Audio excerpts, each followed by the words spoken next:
Everyone, আশা করি সকলে ভালো আছেন। আমি আলহামদুলিল্লাহ ভালো আছি।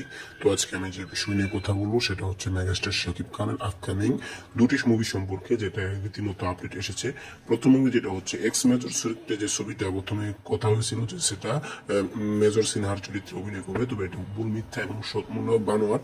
তবে এবার জানা গেল তিনি গোয়েন্দার চরিত্রে অভিনয় করতে চলেছেন, যেখানে তিনি একজন দেশের রাষ্ট্রীয় গোয়েন্দা, যেখানে তাকে একজন বড় বড় অপারেশন করতে দেখা যাবে তার চাকরি অবস্থায়।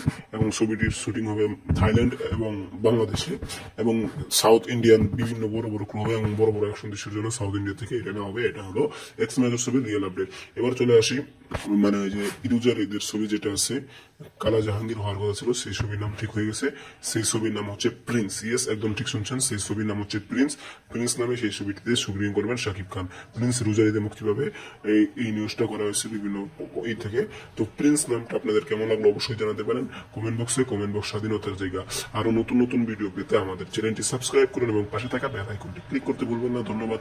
আরো নতুন ভিডিও পেতে আমাদের চ্যানেলটি সাবস্ক্রাইব করুন। ধন্যবাদ, ধন্যবাদ, ধন্যবাদ।